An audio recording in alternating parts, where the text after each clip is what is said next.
इस वीडियो में एलिसीड के चैप्टर 370 से 372 को एक्सप्लेन किया गया है। अगर इससे पहले के पार्ट्स नहीं देखे हैं तो प्लेलिस्ट में जाकर देख सकते हो। चैप्टर शुरू होता है और गैरिस पूछती है कि अब आगे क्या करना है। इस पर एयूदोरो कहता है मैं अभी सोच रहा हूं। तभी गैरिस बोलती है तुम इस सिचुएशन में भी सोच रहे हो। जब भी गेस्टेला की बात आती है तुम इतने पथेटिक क्यों हो जाते हो। एयूदोरो जवाब देता है अगर तुमने दोबारा इस तरह बात की तो मैं इसे ऐसे ही नजरअंदाज नहीं करूंगा। गैरिस कहती है मैंने गलत क्या कहा। कम से कम तुम्हें इस मौके का फायदा उठाकर गेस्टेला को एलिमिनेट कर देना चाहिए था। इतना सुनते ही एयूदोरो गुस्से में ऑरा रिलीज कर देता है। गैरिस कहती है यदि हम उसे अपनी साइड नहीं ला पाए तो गेस्टेला हमारे लिए काफी बड़ा थ्रेट है। अगर दूसरों ने उसे हंट करके उसकी लेगेसी हासिल कर ली तो तुम क्या करोगे, या उससे भी वर्स्ट अगर उसने दूसरों को ज्वाइन कर लिया तो। चाहे तुम गेस्टेला को खत्म करो या उसे सबड्यू करके लेकर आओ, तुम्हें जो भी करना है जल्द ही करना होगा। इतना बोलकर वो वहां से चली जाती है। सीन शिफ्ट होता है और ये सभी एक जगह बैठे हैं। तभी जीवू मेई से उसके हालचाल पूछता है। मेई कहती है हाँ मैं तो ठीक हूं, लेकिन मुझे ब्लूज की चिंता है। जीवू कहता है कर्टिन उसका ध्यान रख रहा है तो तुम्हें चिंता करने की जरूरत नहीं है। तभी कर्टिन आता है जो ट्रीटमेंट खत्म करने से काफी ज्यादा थक चुका है। मेई तुरंत उससे ब्लूज की कंडीशन पूछती है और कर्टिन कहता है कि वो अब खतरे से बाहर है, आगे वो खुद ही रिकवर कर सकता है। इस पर मेई खुश होकर दिल से उसे थैंक यू बोलती है, मगर कर्टिन काफी ज्यादा थक चुका है, इसलिए वो बिना कुछ ज्यादा बोले ही रेस्ट करने लगता है। साइड से प्लूटन पूछता है कि एयूदोरो की पावर्स की वजह से उसे हील करना काफी हार्ड रहा होगा। कर्टिन बताता है हाँ, जैसा सबको पता है अवेकनर से छोड़ा गए जख्म में ओपोनेंट की पावर रह जाती है, लेकिन ये उससे कहीं ज्यादा वर्स था। उसने इसे इस तरह छोड़ा कि विक्टिम मैक्सिमम पेन के साथ मरे। प्लूटन पूछता है कि एयूदोरो तुम्हारी तरफ काफी फ्रेंडली था, तो उसने अचानक तुम्हारे सबॉर्डिनेट पर अटैक क्यों किया। गेस्टेला कहती है मैंने उससे पूछा नहीं, लेकिन तभी वो मेई से इसका रीजन पूछती है। पहले तो मेई बताने में झिझकती है, मगर गेस्टेला कहती है सब ठीक है, तुम आराम से बता सकती हो। वो बताती है कि कुछ क्वेश्चंस पूछने के बाद वो गुस्से में अटैक करने लगा। तब गेस्टेला उससे पूछती है कि किस तरह के क्वेश्चंस। मेई बताती है कि उसने पूछा था कि तुम कहाँ गई हो और क्या तुम केडन से मिली हो या नहीं, लेकिन जब मैंने कोई आंसर नहीं दिया तो उसने अपना कंट्रोल खो दिया। ये जवाब सुनकर पहले तो सब चौंक जाते हैं, मगर थोड़ी ही देर में सब वैसे ही रहते हैं। लेकिन गेस्टेला ये सुनकर ब्लश करने लगती है। जीवू कहता है अच्छा, तो उसे पता चल गया कि मिस गेस्टेला सर केडन से मिली है, और जब मिस मेई ने उसके जवाब नहीं दिए तो वो गुस्सा हो गया। मेई कहती है हाँ मुझे तो यही लगता है। जीवू कहता है वो तो ठीक है, लेकिन मुझे समझ नहीं आता कि इस बात को लेकर वो इतना गुस्सा क्यों हुआ कि उसने मेई और ब्लूज पर अटैक कर दिया। साइड से ये दोनों गेस्टेला का रिएक्शन देखते हैं, लेकिन गेस्टेला अभी भी बिल्कुल वैसे ही केडन को देख रही होती है। ये देखकर इन तीनों के साथ मेई भी काफी ज्यादा चौंक जाती है।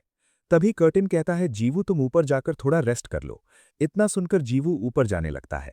उसके जाते ही प्लूटन कहता है फिर भी वो इतनी छोटी सी बात के लिए इतना रिएक्ट क्यों कर रहा था, वो मेरी उम्मीद से भी ज्यादा पैथेटिक है, जबकि वो टॉप 10 में आता है। कर्टिन कहता है हाँ, इस स्टूपिड सी मिसअंडरस्टैंडिंग की वजह से एयूदोरो ने हमें काफी बड़ा हेडेक दे दिया है।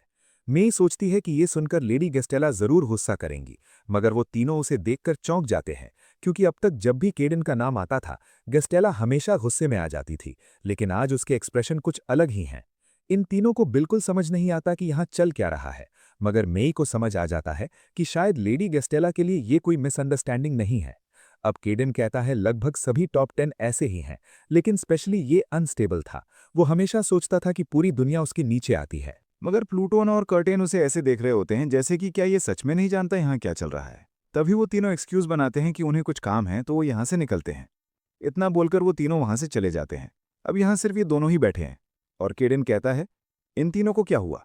मगर जैसे ही वो गेस्टेला को देखता है जो थोड़ा उदास बैठी है, वो उससे पूछता है क्या तुम ठीक हो, मतलब तुमने जल्दबाजी में अपनी एबिलिटी यूज की और शायद आइडोरा के साथ क्लैश की वजह से तुम्हारी अवेकेंड पावर थोड़ी अनस्टेबल फील हो रही है। तुमने ब्लूज को हील करने के चक्कर में खुद को पुश भी किया। कर्टिन ने कहा है कि वो ठीक हो जाएगा तो कोई चिंता वाली बात नहीं है, इसलिए तुम्हें जाकर थोड़ा रेस्ट कर लेना चाहिए। ये सुनकर गेस्टेला काफी शॉक्ड रह जाती है। केडन उससे पूछता है क्या हुआ, तुम चौंक क्यों गई। गेस्टेला मुस्कुराकर जवाब देती है मैं ठीक हूं और मुझे लगता है कि मैं थोड़ी देर और यहाँ रुकना चाहती हूँ। सीन शिफ्ट होता है और हम देखते हैं कि ब्लूज होश में आ चुका है। वो उठकर कहता है मुझे याद है मैं काफी ज्यादा इंजर्ड था, तो मैं जिंदा कैसे हूँ। मेई बताती है कि सर कर्टिन ने तुम्हें हील किया है।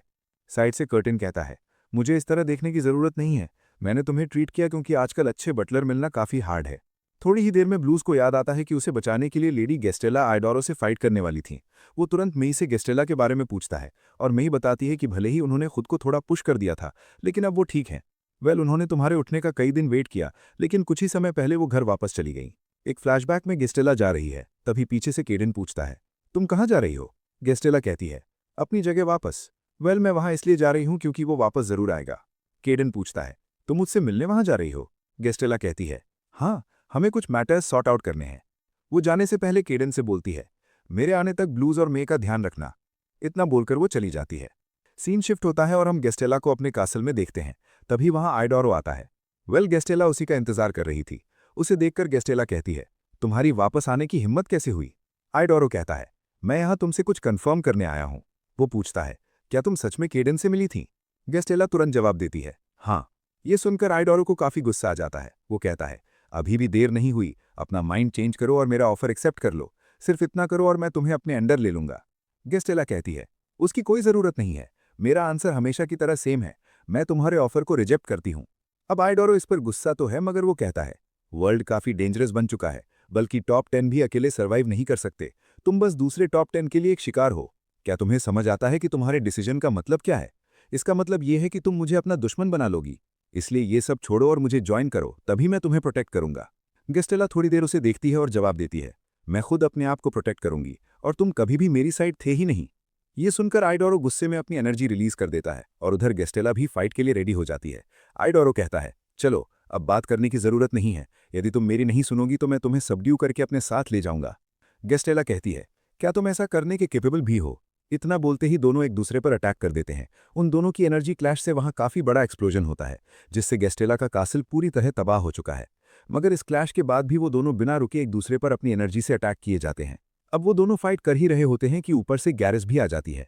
वो आते ही गेस्टेला पर पीछे से सरप्राइज अटैक कर देती है, जिसे गेस्टेला डॉज नहीं कर पाती। वो उस अटैक को अपनी एनर्जी से डिफेंड करती है, जिससे वहां काफी बड़ा ब्लास्ट होता है।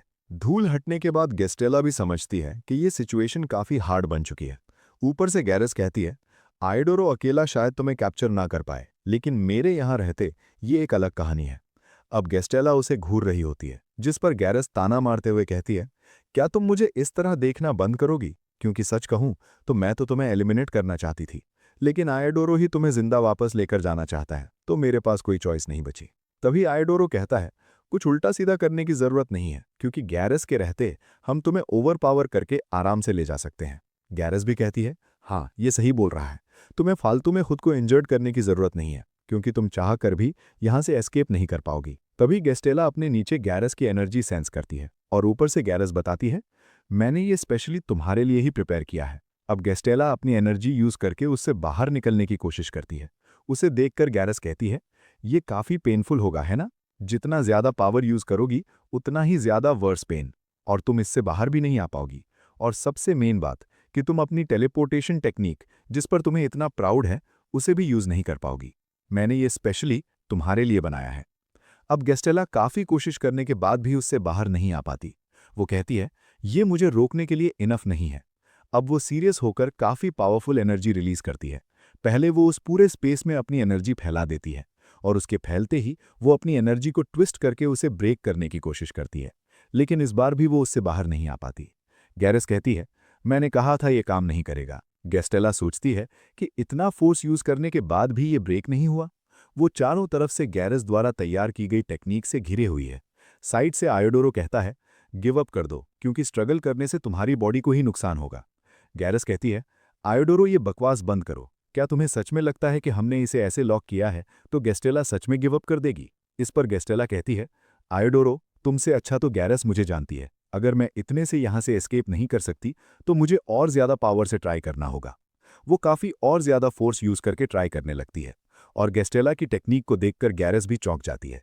वो सोचती है कि गेस्टेला के इस रेड मिस्ट में जाने के बाद मैं उसे सेंस नहीं कर पा रही। मैं स्पेस के अंदर सब कुछ फील कर सकती हूँ, तो मैं गेस्टेला का स्ट्रॉन्ग ऑरा क्यों नहीं फील कर पा रही?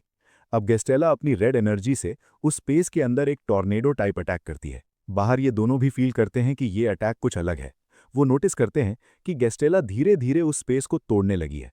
गैरेस सोचती है कि ये कोई अभी की टेक्निक नहीं है, ये तो इसने एडवांस में प्रिपेयर की है। अब गैरेस तुरंत उस स्पेस में एनर्जी भेजने लगती है ताकि गेस्टेला बाहर ना आ सके। वो भी समझती है कि जितनी ये दिखती है उससे ज्यादा टफ है। वो साइड में खड़े आयोडोरो को आवाज लगाती है कि कब तक तुम ऐसे ही देखते रहोगे। इतना सुनते ही आयोडोरो भी उस स्पेस में अपनी एनर्जी फ्लो करने लगता है। अब ये दोनों बाहर से अपनी एनर्जी लगाकर उस स्पेस को ब्रेक होने से रोकते हैं ताकि गेस्टेला यहाँ से एस्केप न कर पाए। गैरेस भी आयोडोरो को ये प्रॉपरली करने को बोलती है, क्योंकि अगर ये स्पेस ब्रेक हुआ तो हम कभी भी गेस्टेला को पकड़ नहीं पाएंगे। अब वो दोनों फुल ट्राई करते हैं, मगर जेस्टेला उनकी उम्मीद से काफी स्ट्रांग है। वो जेस्टेला को रोक ही नहीं पाते। गैरेस को भी ये उम्मीद नहीं थी कि जेस्टेला इतनी पावरफुल निकलेगी कि हम दोनों साथ में एनर्जी यूज कर रहे हैं, फिर भी जेस्टेला उनके कंट्रोल में नहीं आ रही। वो सोचती है कि अगर मैंने ये प्रिपेयर नहीं किया होता तो कोई मतलब नहीं बनता कि हम इसे जिंदा पकड़ पाते। अब वो दोनों लगातार एनर्जी यूज करते हैं तो जेस्टेला धीरे धीरे वीक पड़ने लगती है। गैरेस भी ये नोटिस करती है। वो इयोडोरो को थोड़ा और पुश करने को कहती है कि बस थोड़ा और। जेस्टेला का रेजिस्टेंस हमारी उम्मीद से ज्यादा स्ट्रॉन्गर निकला, लेकिन वो ज्यादा देर एंड्योर नहीं कर पाएगी। अब जेस्टेला सच में काफी सीरियस कंडीशन में है। बाहर इयोडोरो भी ये नोटिस करता है। ऊपर से गैरेस सोचती है कि किसी टॉप 10 को जिंदा पकड़ना ये तो मैं अकेले कभी भी नहीं कर पाती। जैसे टॉप 100 या टॉप 50 पर एक्सपेरिमेंट करने से रिजल्ट अलग होते हैं, वैसे ही टॉप 10 का रिजल्ट एक अलग ही लेवल पर होगा। जेस्टेला कभी भी हमारी नहीं मानेगी, तो मैं इसे एक्सक्यूज बनाकर बोल दूंगी कि हमारे पास इस पर एक्सपेरिमेंट करने के अलावा कोई और चॉइस नहीं है। और अच्छे से एक्सपेरिमेंट करने के बाद मैं जेस्टेला को अपना पपेट बना लूंगी। वहीं से मैं दूसरे टॉप 10 की तरफ मूव करूंगी, स्पेशली मियोरू। मैं उसे भी पपेट बनाकर जैसे चाहूं वैसे यूज करूंगी। इधर जेस्टेला का इंजर्ड होना शुरू हो चुका है। ये देखकर इयोडोरो कहता है, जेस्टेला, फालतू का रेजिस्टेंस बंद करो, इससे इंजरी ही बढ़ेगी। मगर जेस्टेला कहती है, तुम जैसे लोगों के सामने मैं कभी भी हार नहीं मानूंगी। तभी कोई बोलता है, तुम लोग ये सब क्या कर रहे हो? हम देखते हैं कि ऊपर केडन खड़ा है। उसे देखकर गैरेस तो शॉक्ड है, वहीं जेस्टेला भी चौंक जाती है। लेकिन इयोडोरो काफी ज्यादा गुस्से में है। अभी के लिए ये चैप्टर यहीं पर खत्म होता है। मिलता हूं अगली वीडियो में।